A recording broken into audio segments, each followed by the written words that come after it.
Hi friends. तो कैसे हैं आप सब। तो दोस्तों मैं उम्मीद करता हूं कि आप सब बखैर होंगे। तो साथियों ये चैप्टर हमारा चैप्टर 12 होने वाला है, यानी कि 12 होने वाला है, और सलाम बिन रज़ाक और इब्राहिम सिकाही से मुताल्लिक़ है।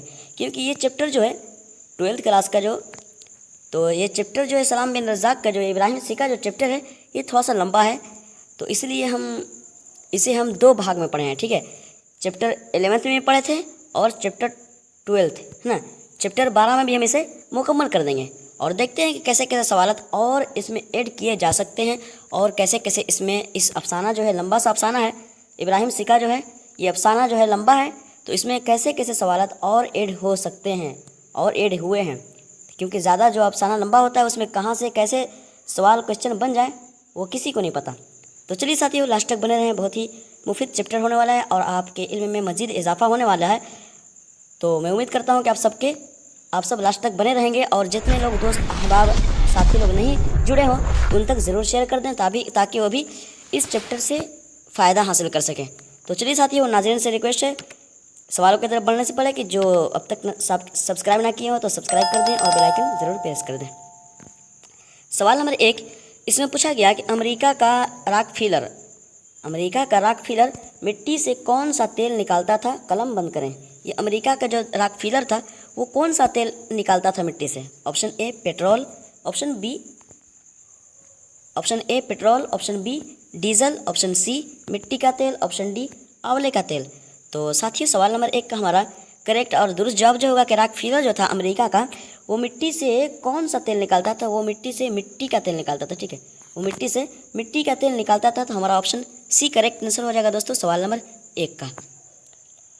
सवाल नंबर 2 में पूछा गया कि दर्ज झेल में तमाज़त का सही माना मुंतखब करें। ये तमाज़त जो है इसका सही माना क्या होते हैं मुंतखब करें। ऑप्शन ए शिद्दत की ठंडी, ऑप्शन बी शिद्दत की गर्मी, ऑप्शन सी शिद्दत की बारिश, ऑप्शन डी शिद्दत की तकलीफ़ यानी कि शिद्दत की तकलीफ़। तो साथियों सवाल नंबर 2 का हमारा करेक्ट आंसर जो होगा कि दर्ज झेल में तमाज़त का सही माना मुंतखब करें। तो साथियों तमाज़त मतलब होता है शिद्दत की गर्मी। ठीक है, तमाज़त मतलब शिद्दत की गर्मी, उसी को तमाज़त कहते हैं। जैसे महशर के दिन में है, महशर के दिन को तमाज़त के दिन भी कहते हैं, यानी कि शिद्दत की गर्मी वाले दिन। तो हमारा ऑप्शन बी करेक्ट आंसर हो जाएगा दोस्तों सवाल नंबर 2 का। सवाल नंबर 3, इसमें पूछा गया कि वज़ीर आगा की पैदाइश कब हुई, मुताले के मुताबिक दर्ज करें। वज़ीर आगा जो है इनकी पैदाइश कब हुई, मुताले के मुताबिक दर्ज करें। ऑप्शन ए 1922 ईस्वी, ऑप्शन बी 1905 ईस्वी, ऑप्शन सी 1932 ईस्वी, ऑप्शन डी 1920 ईस्वी। तो साथियों सवाल नंबर 3 का हमारा करेक्ट और दुरुस्त जवाब जो होगा कि वज़ीर आगा जो थे इनकी पैदाइश कब हुई थी। तो साथियों इनकी पैदाइश जो हुई थी वो 1922 ईस्वी में हुई थी। 1922 ईस्वी में वज़ीर आगा साहब की पैदाइश हुई थी। तो हमारा option B A correct answer हो जाएगा साथियों सवाल नंबर 3 का।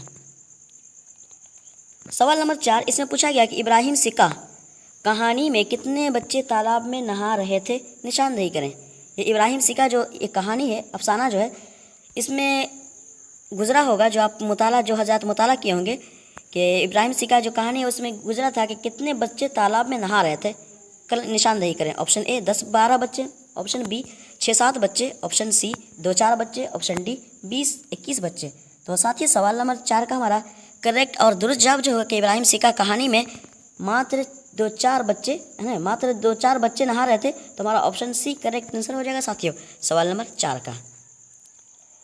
सवाल नंबर 5, इसमें पूछा गया कि किस राइस मिल से धुआं निकलता नज़र आ रहा था, मुताले के मुताबिक दर्ज करें।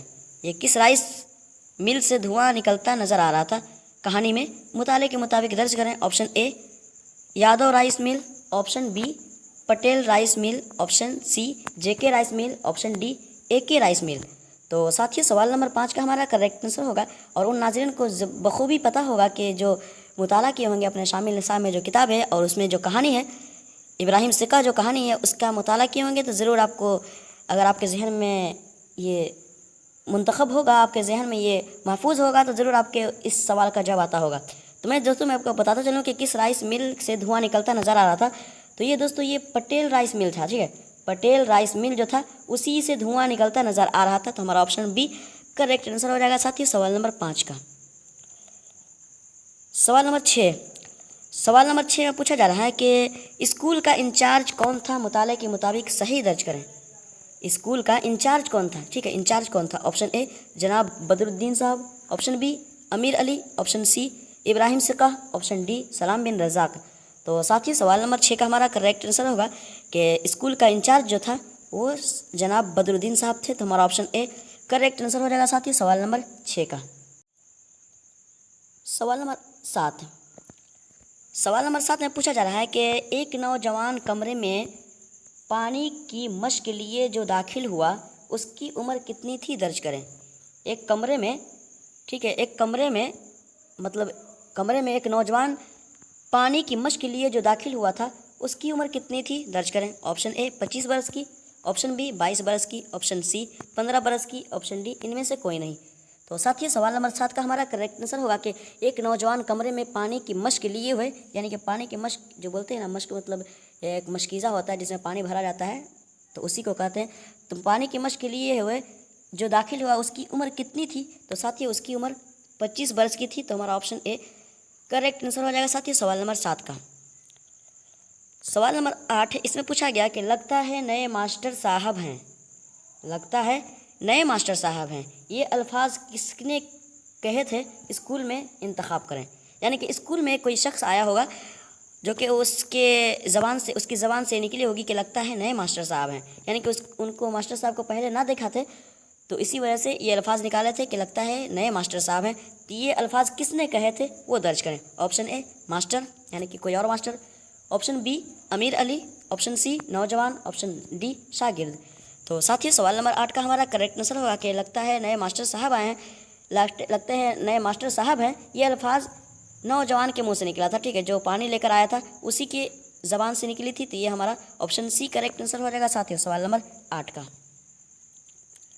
सवाल नंबर 9 इसमें पूछा गया कि अबू गांव का डॉट डॉट डॉट साकी है, खाली जगह पुर करें। ये गांव का उसके बाद यहाँ पर क्या ऐड होना चाहिए, वो खाली जगह को पुर करें। ऑप्शन ए अब्बू गांव का शरीफ साकी है, ऑप्शन बी अब्बू गांव का अच्छा साकी है, ऑप्शन सी अब्बू गांव का इकलौता साकी है, ऑप्शन डी अब्बू गांव का नेक साकी है। तो साथियों सवाल नंबर 9 का हमारा करेक्ट आंसर होगा कि अब्बू गांव का इकलौता साकी है, ठीक है, इकलौता यहाँ पर ऐड होना चाहिए। तो हमारा ऑप्शन सी करेक्ट आंसर हो जाएगा साथियों सवाल नंबर 9 का। सवाल नंबर 10 इसमें पूछा गया कि दर्ज झेल में आरजी का माना क्या होगा, इंतखाब करें। ये आरजी जो लफ्ज़ है इसका माना क्या होगा, इंतखाब करें। ऑप्शन ए मुस्तकिल चीज़, ऑप्शन बी बुलंदी, ऑप्शन सी परहेज़, ऑप्शन डी वक्ती जो मुस्तकिल ना हो। तो साथियों सवाल नंबर 10 का जो पूछा गया कि दर्ज झेल में आरजी का माना क्या होगा, तो साथियों आरजी जो होता है वो वक्ती होता है, यानी कि कुछ देर के लिए, कुछ पल के लिए आरजी होता है। तो हमारा ऑप्शन डी करेक्ट आंसर हो जाएगा साथियों सवाल नंबर 10 का, क्योंकि आरजी कहते हैं वो चीज़ जो मुस्तकिल ना हो, यानी कि ज़्यादा देर तक ठहरने वाली ना हो। जैसे हमारी ये दुनियावी ज़िंदगी जो है ये आरजी है, बस टेम्पररी है, आरजी है। अल्लाह तबारक व तआला जब तक के लिए पैदा किया है उसी वक्त तक हम दुनिया में रह सकते हैं, और हम पर जो मुसीबतें आए हैं, जो मुसीबतें तकलीफ़ें खुशियाँ जो आती हैं, तो दोस्तों ये सब भी आरजी हैं, ये कुछ दिन के लिए हैं, बस ये दुनिया ही भर हैं। बाकी जो अबदी ज़िंदगी है वो मरने के बाद है। तो हमारा ऑप्शन डी करेक्ट आंसर हो जाएगा साथियों सवाल नंबर 10 का। सवाल नंबर 11 इससे पूछा गया कि कहानी में किसकी बहन कुएं में गिरकर मर गई थी। ये कहानी जो है इब्राहिम सिका, उसमें किसकी बहन कुएं में गिरकर मर गई थी, सही कलम बंद करें। ऑप्शन ए रामेश देशमुख की, ऑप्शन बी बेदार खान देशमुख की, ऑप्शन सी लालू प्रसाद की, ऑप्शन डी इनमें से कोई नहीं। तो साथियों सवाल नंबर 11 का हमारा करेक्ट आंसर होगा कि कहानी में किसकी बहन कुएं में गिरकर मर गई थी। तो ये बेदार खान देशमुख जो थे, बेदार खान देशमुख, इन्हीं की बहन जो है कुएं में गिरकर मर गई थी। तो हमारा ऑप्शन बी करेक्ट आंसर हो जाएगा साथियों सवाल नंबर 11 का। सवाल नंबर 12 इसमें पूछा गया कि जनाजा तैयार है, ये आवाज़ कौन लगा रहा था, मुंतखब करें। जनाजा तैयार है, ये आवाज़ कौन लगा रहा था, मुंतखब करें। ऑप्शन ए गांव का माली, ऑप्शन बी गांव का फ़कीर, ऑप्शन सी गांव का पागल, ऑप्शन डी गांव के बांगी साहब। तो साथियों सवाल नंबर 12 का हमारा आसान ही सवाल है उनके लिए जो हजरात शामिल निसाब में किताबों का मुताला करते होंगे और दिलचस्पी के साथ पढ़ते होंगे, उनके लिए नहीं। जो दिलचस्पी से के साथ नहीं पढ़ते हों, अपने एग्ज़ाम की तैयारी अच्छे से ना करते हों, उनके लिए नहीं है, बल्कि जो अच्छे से तालीम हासिल कर रहे हैं उन्हीं के लिए आसान सवाल होगा इस सवाल का जवाब। कि जनाजा तैयार है, ये आवाज़ कौन लगा रहा था? तो साथियों मैं आपको बताता चलूँ कि सवाल नंबर 12 का हमारा करेक्ट आंसर होगा कि जनाजा तैयार है, ये गांव के बांगी साहब जो थे, गांव के बांगी साहब वही आवाज़ लगा रहे थे कि जनाजा तैयार है। तो हमारा ऑप्शन डी करेक्ट आंसर हो जाएगा साथियों सवाल नंबर 12 का। सवाल नंबर 13, इसमें पूछा गया कि कहानी में कलमे शहादत का नारा किसने बुलंद किया? सही कलम बंद करें। ये कहानी जो है इब्राहिम सिक्का, उसमें भी कि कलमे शहादत का नारा किसने बुलंद किया था? सही कलम बंद करें। ऑप्शन, ओहो यहाँ तो ऑप्शन नहीं दिया गया है। चलिए मैं बताता चलूँ कि इसका जवाब जो है दोस्तों कि सवाल नंबर 13 में कि कहानी में कलमे शहादत का नारा किसने बुलंद किया था, तो साथियों इस कहानी में जो शहादत का नारा बुलंद किया था ना, तो वो बांगी साहब थे। ठीक है, बांगी जो साहब थे, बांगी साहब, तो वही बांगी साहब, ठीक है, बांगी साहब जो थे वही कलमा शहादत का नारा बुलंद किए थे। तो हमारा ऑप्शन नहीं, बस बांगी साहब ही, इतना याद रखें कि बांगी साहब जो थे वही नारा लगाए थे। तो हमारा ऑप्शन यही बांगी साहब हैं, इसके याद रखेंगे। सवाल नंबर 14 में पूछा गया कि मास्टर साहब मेरी तरफ से भी ये मुट्ठी भर मिट्टी कब्र में डाल देना किसने कहा था? मास्टर साहब मेरी तरफ से भी ये मुट्ठी भर मिट्टी कब्र में डाल देना किसने कहा था? मुंतखब करें। ऑप्शन ए अमीर अली, ऑप्शन बी बदरुद्दीन साहब, ऑप्शन सी इब्राहिम सिक्का, ऑप्शन डी अमीर खुसरो। तो साथियों सवाल नंबर 14 का हमारा करेक्ट आंसर होगा कि मास्टर साहब मेरी तरफ से भी ये मुट्ठी भर मिट्टी कब्र में डाल देना ये किसने कहा था? तो ये इब्राहिम सिक्का जो थे, ये कंबल ओढ़ कर आए थे, बहुत दूर से किसी ने देखा इनको, तो यही दूर से कहे थे मास्टर साहब से कि मेरी तरफ से भी एक मुट्ठी भर मिट्टी कब्र में डाल देना। तो हमारा ऑप्शन सी करेक्ट आंसर हो जाएगा साथियों सवाल नंबर 14 का, क्योंकि इब्राहिम सिक्का ही थे जो कंबल ओढ़कर दूर में खड़े थे और ये लरजते हुए कह रहे थे। तो चलिए साथियों सवाल नंबर 15 को देखते हैं। सवाल नंबर 15 इसमें पूछा गया कि दर्ज झेल में मुनकशिफ का माना क्या होगा? इंतखाब करें। ये मुनकशिफ जो है इसका माना क्या होगा? इंतखाब करें। ऑप्शन ए बातिन, ऑप्शन बी ज़ाहिर, ऑप्शन सी जाहिल, ऑप्शन डी अलग। तो साथ ही सवाल नंबर 15 का हमारा करेक्ट आंसर होगा कि दर्ज झेल में मुनकशिफ जो कहते हैं, तो साथियों मुनकशिफ मतलब होता है ज़ाहिर, इनकशाफ यानी फटा हुआ। तो हमारा ऑप्शन बी करेक्ट आंसर हो जाएगा साथियों सवाल नंबर 15 का, क्योंकि मुनकशिफ बोलते हैं ज़ाहिर को जो दिख जाए, शो हो जाए। तो हमारा ऑप्शन बी करेक्ट आंसर हो जाएगा साथियों सवाल नंबर 15 का। तो चलिए साथियों नाज़रीन से रिक्वेस्ट है जो अब तक बने हों और दिलचस्पी से एग्ज़ाम की तैयारी कर रहे हों और अब तक सब्सक्राइब ना किए हों तो ज़रूर सब्सक्राइब कर दें और दूसरे अहबाब तक शेयर भी कर दें ताकि वह भी इस चैप्टर से फ़ायदा हासिल कर सकें। सवाल नंबर 16 इसमें पूछा गया कि लोग अपनी मुट्ठी में मिट्टी लिए क्या पढ़ पढ़ कर कब्र में डाल रहे थे? दर्ज करें। लोग अपनी मुट्ठी में मिट्टी लिए हुए क्या पढ़ पढ़ कर डाल रहे थे कब्र में? ऑप्शन ए कलमा शहादत पढ़ रहे थे, ऑप्शन बी कुल हुवल्लाह पढ़कर, ऑप्शन सी यासीन पढ़कर, ऑप्शन डी अल्हम्दुलिल्लाह पढ़कर। तो साथियों सवाल नंबर 16 का हमारा करेक्ट आंसर होगा कि लोग अपनी मुट्ठी में मिट्टी लिए क्या पढ़ पढ़ कर कब्र में डाल रहे थे? तो वो कुल हुवल्लाह पढ़कर, ठीक है, कुल हुवल्लाह अहद पढ़कर मतलब कब्र में मिट्टी डाल रहे थे, जो कि ये पहले डाल रहे थे, मतलब अभी तो उन्हें पता शायद नहीं होगा तभी तो कि कब्र में मिट्टी डालने की दुआ अलग होती है जो कि मिन्हा खलकनाकुम व फीहा नुईदुकुम व मिन्हा नुखरिजुकुम तारतन उखरा होता है। तो बहरहाल इस कहानी में यही दर्ज है कि कुल हुवल्लाह पढ़कर कब्र पर मिट्टी डाल रहे थे। तो हमारा ऑप्शन बी करेक्ट आंसर हो जाएगा साथियों सवाल नंबर 16 का। सवाल नंबर 17 इसमें पूछा गया ये अफसाना सलाम बिन रज़्ज़ाक़ के किस अफसाना से माखूज़ है? ठीक है, अफसाना से माखूज़ होना चाहिए, ठीक है, खे वाव से होना चाहिए, माखूज़, ठीक है, माखूज़ है। सही कलम बंद करें। ऑप्शन ए शिकस्ता बुतों के दरमियान, ऑप्शन बी नंगी दोपहर का सिपाही, ऑप्शन सी माहम की खाड़ी, ऑप्शन डी इनमें से कोई नहीं।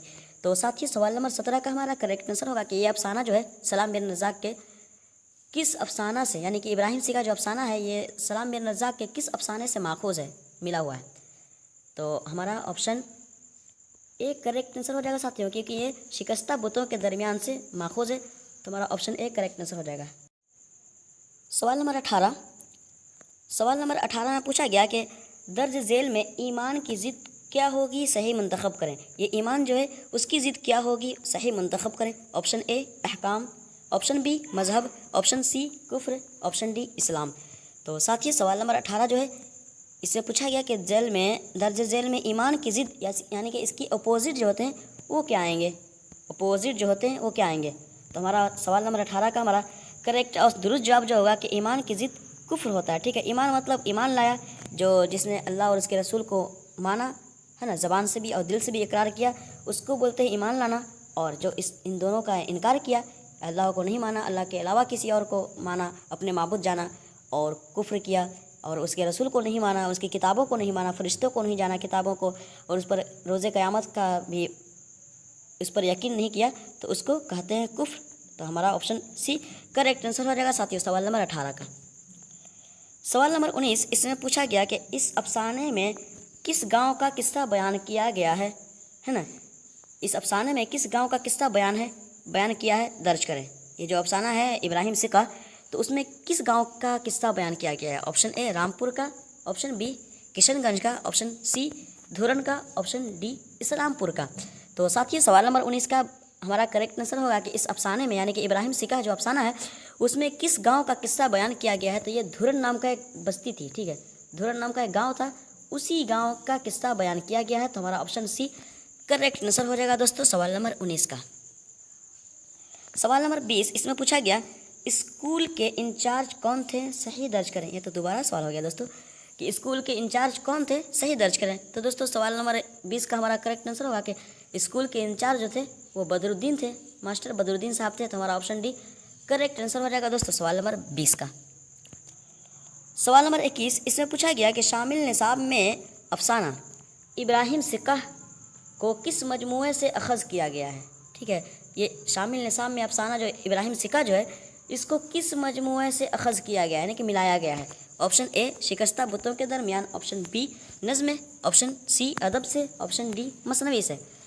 तो दोस्तों सवाल नंबर 21 का हमारा करेक्ट आंसर होगा कि शामिल निसाब में अफसाना जो इब्राहिम सिक्का है इसको शिकस्ता बुतों के दरमियान जो ये मजमूआ है उसी से अखज़ किया गया है। तो हमारा ऑप्शन ए करेक्ट आंसर हो जाएगा दोस्तों सवाल नंबर 21 का। दोस्तों सवाल पूछने का भी अंदाज़ अलग अलग होता है, वो किस तरह के से कैसे सवाल को घुमा फिरा कर पूछ दें, आपको अच्छे से पता होगा लेकिन आप उस सवाल का जवाब नहीं दे सकेंगे, नहीं दे पाएंगे, मैंने कहा आजिज़ रह पाएंगे। मतलब ऐसे ऐसे सवाल बनाए जाते हैं, ऐसे सवाल बन जाते हैं। ठीक है, वो लोग बोर्ड वाले ऐसे सवाल बना देते हैं कि आप जानते भर में आप उस सवाल का जवाब नहीं दे पाएंगे, और वही एग्ज़ाम हॉल से निकलेंगे और फिर बाद में पता चलेगा कि हमारा ये सवाल जो था सवाल नंबर इतना गलत हो गया। तो दोस्तों फिर बाद में आप पछतावा होगा क्या, ये तो मुझे पता था लेकिन इस सवाल के टेढ़ा मेरा सवाल था, इसी वजह से हम नहीं समझ पाए। तो दोस्तों ऐसे इस तरह के सवाल पूछे जाते हैं दोस्तों, इससे कोई घबराना नहीं है, बस मजबूत तरीके से तैयारी कर लें, बआसानी एग्ज़ाम का मतलब एग्ज़ाम में सवाल का हल कर सकते हैं। सवाल नंबर 22, इससे पूछा गया दोस्तों कि शाहिद पढ़ा है, ये जुमला किस फेल से ताल्लुक़ रखता है। शाहिद पढ़ा है, ये जुमला किस फेल से ताल्लुक़ रखता है, ये ग्रामर से क्वेश्चन किया गया दोस्तों। ऑप्शन ए नातमाम से, ऑप्शन बी फेले करीब से, ऑप्शन सी फेले बाइद से, ऑप्शन डी फेले नहीं से। तो साथ ही सवाल नंबर 22 में जो पूछा गया कि शाहिद पढ़ा है, ये जुमला किस फेल से ताल्लुक़ रखता है, यानी कि किससे ये ताल्लुक़ रखता है, ये किस फेल का है। तो दोस्तों मैं आपको बताता चलूँ, ये उर्दू ग्रामर से क्वेश्चन है। तो दोस्तों सवाल नंबर 22 का हमारा करेक्ट आंसर होगा कि ये फेले करीब से, बहुत करीब से ये ताल्लुक़ रखता है, यानी कि फेले करीब में ये काम वाक़ हुआ है। शाहिद पढ़ा है, अब कब पढ़ा है, फेले करीबी में, मतलब करीबी में पढ़ा होगा। तो हमारा ऑप्शन बी करेक्ट आंसर हो जाएगा दोस्तों सवाल नंबर 22 का। सवाल नंबर 23, इसमें पूछा गया कि दर्ज झेल में वज़ीर आगा की किताब कौन सी है, कलम बंद करें। दर्ज झेल में वज़ीर आगा साहब की किताब कौन सी है, कलम बंद करें। ऑप्शन ए तसव्वुरात होश व खिरद, ऑप्शन बी तसव्वुरात तनकीद, ऑप्शन सी तसव्वुरात अहकाम, ऑप्शन डी तसव्वुरात अक़ल व खिरद। तो दोस्तों सवाल नंबर 23 का हमारा करेक्ट आंसर होगा कि दर्ज झेल में वज़ीर आगा की कौन सी किताब है, कलम बंद करें। तो ये तसव्वुरात अक़ल व खिरद जो है ना, तसव्वुरात अक़ल व खिरद, ये वज़ीर आगा साहब की है। तो हमारा ऑप्शन डी करेक्ट आंसर हो जाएगा दोस्तों सवाल नंबर 23 का। सवाल नंबर 24, इसमें पूछा गया कि दर्ज झेल में अम्र किसे कहते हैं, सही दर्ज करें। ये अम्र जो है वो किसे कहते हैं, सही दर्ज करें। ऑप्शन ए, ये भी ग्रामर से है। ऑप्शन ए जिसमें किसी को मारा जाए, ऑप्शन बी जिसमें किसी को हुक्म दिया जाए, ऑप्शन सी जिसमें मनाही हो यानी कि मना किया जाए, ऑप्शन डी जिस काम करने वाले को कहते हैं अम्र। तो साथ ही सवाल नंबर 24 का हमारा करेक्ट आंसर होगा कि दर्ज झेल में अम्र किसे कहते हैं। तो अम्र उसे कहते हैं जिसमें किसी को हुक्म दिया जाए। तो हमारा ऑप्शन बी करेक्ट आंसर हो जाएगा दोस्तों सवाल नंबर 24 का। क्योंकि अगर हम किसी को हुक्म दे रहे हैं, जैसे किताब लाओ, पढ़ो, तुम अच्छे से तैयारी करो, इससे हम बोलते रहते हैं बाहर कि आप अच्छे से तैयारी करें, एग्ज़ाम की तैयारी बखूबी तरीके से कर लें ताकि आप एग्ज़ाम में अच्छे नंबर से कामयाब हो सकें। तो ये दोस्तों मैं सलाह भी दे रहा हूँ और हुक्म भी, मतलब हुक्म समझें या सलाह समझें या दोस्ताना समझें या कुछ भी समझ लें, तो ये दोस्तों इसी को फ़ेल अम्र कहते हैं, यानी कि किसी को कुछ करने को कहा जाए जिसमें किसी को हुक्म दिया जाए। ठीक है, जैसे हम कहते हैं कि एग्ज़ाम में तैयारी करें, अच्छे से बखूबी तरीके से करें ताकि आपका नंबर अच्छे से आए, तो ये हुक्म हुआ, तो ये अम्र हुआ। तो हमारा ऑप्शन भी करेक्ट आंसर हो जाएगा दोस्तों सवाल नंबर 24 का।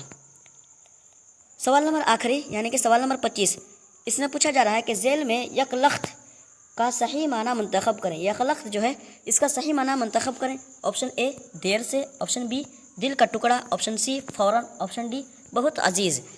तो दोस्तों सवाल नंबर 25 थोड़ा सा घुमाने फिराने वाला सवाल है कि जेल में यकलख्त का सही माना मुंतखब करें। यकलख्त से आपके जहन में ज़रूर किसी न किसी बात का ज़रूर आता होगा, कहीं सुने होंगे किसी को मोहब्बत में, जैसे कि किसी बाल बच्चे को या किसी दोस्त को या किसी छोटे बच्चे को यकलख्त बोलते हैं, तो लख्ते जिगर बोलते हैं, यकलख्त नहीं बोलते हैं बल्कि लख्ते जिगर। तो लख्ते जिगर जिसको बोला जाए वो दिल का टुकड़ा, मतलब बहुत ही प्यारा, बहुत ही ख़ास, उसको कहते हैं। लेकिन यहाँ पर पूछा जा रहा है क्या, यकलख्त।